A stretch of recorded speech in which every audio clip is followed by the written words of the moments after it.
final hiring after their education is completed. The certification is also done by the chambers and industries themselves, which has the full recognition of the government. And this is how, in a harmonious way, the dual system works. And almost 54% of German population goes through this dual system. So that's how they have the very solid foundation. They later on may become engineers and do their PhDs in research area, but they know how to work with hands. So these are the 5 main learnings I thought of summarizing here.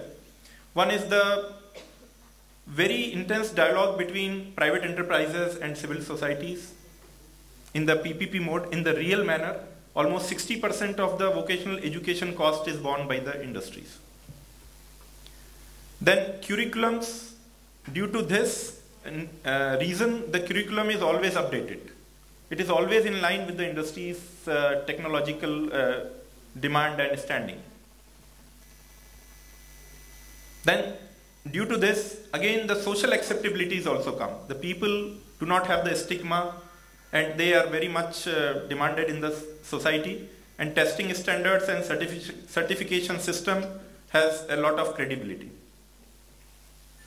Then training staff, the trainers, which are the major link between making the system or breaking the system, they are very well trained and updated with the latest, because they also very intensely collaborate with the industries. And also institutionalized research and counseling happens in a very strong manner. We as GTZ, earlier it was called GTZ, now GIZ, has been working in the field of skills development in India for almost like 50 years. And we have set up many finishing schools, like what Professor Ray was mentioning. Those who pass out from diploma or engineering colleges, they still are not useful on day one in the industries or economy. So we give them finishing training for a few weeks to few months, depending on the trades, technologies, requirements, and make them industry ready. So there are several models we have tried out with the intervention and cooperation with the Indian government and with many state governments. Many pilots were done. Initially when we started in 1958, it was more of a supply driven, because the need and acceptability for skills and competencies and vocational training was not felt in India so much. Now only it is more demand oriented requirements. Now the full focus is on skilling of India.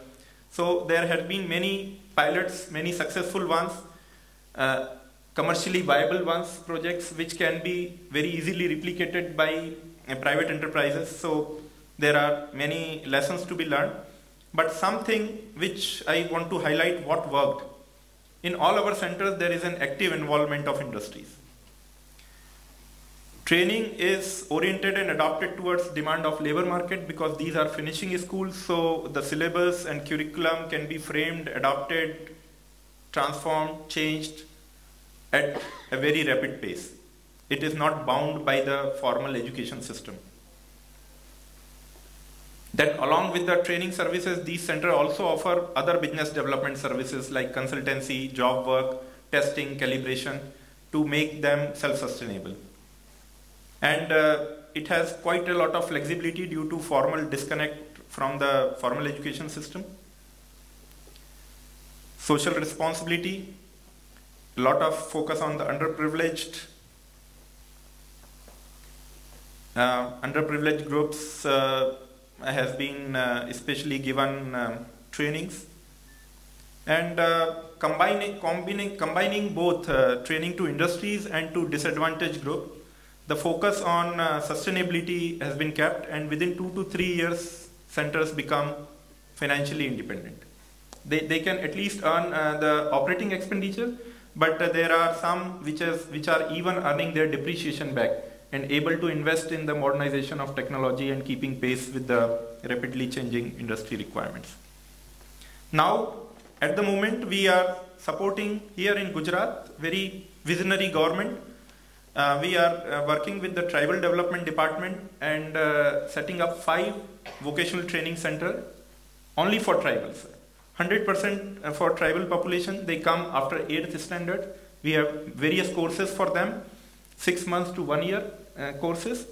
We have linked it to modular employable skills for their certification, valid certification. And very happy to tell you 100% employment so far for all our candidates after 6 months of training. And there are even examples where for our welders, a specialized TIG and MIG welder, people got initial salary of 24,000 rupees after 6 months of training. And these are like simple ITI fitter people whom we have transformed. Then we are also setting up 2 advanced training center with Government of Karnataka. They are also started already in Bangalore and Gulbarga. So here we are focusing on really advanced technologies which are not available for training elsewhere, and like electronics manufacturing, like CNC machining. Of course it is at many places, but advanced refrigeration and air conditioning, advanced welding, and in these areas. Then these ITI upgradation, many of you might be aware about this PPP scheme where 1400 odd ITIs are getting upgraded with the industry interventions, and not much of the success so far has happened in last 4 years of project implementation by Government of India. So we are now the partner for Government of Karnataka, and we are supporting 75 ITIs in their modernization and upgradation. And as per the vision of the Government of Karnataka, all the trainers of these ITI will be trained in Germany or in other developed countries. So they have to be exposed to the latest and advanced what is there. And then there is money available from the Government of India for their modernization, and we will help them to design new courses, to buy equipments, and to provide industrial services apart from training. Then one more project, sir, Professor Mantha, for your information, European Commission has recently contracted us and Cambridge Education to support the skills development in India. And there, one of the component is also National Vocational Qualification Framework. The one is also Labor Market Information System, and the third one is Sector Skills Council and Trainers Training. So we would like to work closely with you. I was listening very intensely your scheme total, and we find that we can definitely contribute because there is a European Vocational Qualification Framework, and in various countries where GIZ has worked.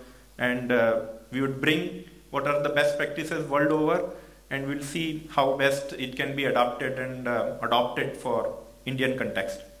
Then we are also supporting few more projects like Delhi-Mumbai Industrial Corridor, the 1400 kilometers long corridor passing through 6 states, to set up 50 vocational training centers there. And also with Madhya Pradesh, we are talking about 20 new polytechnics and 50 ITIs.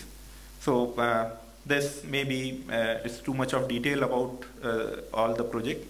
I want to complete my presentation with a very good thought by this great gentleman who spoke 70 years ago for the importance of vocational education. He said, if I were a poet, I could write poetry on the possibilities of 5 fingers. Why should you think that the mind is everything and hands and feet are nothing? Those who do not train their hands and go through the ordinary rut of education lacks the music in life. Thank you very much.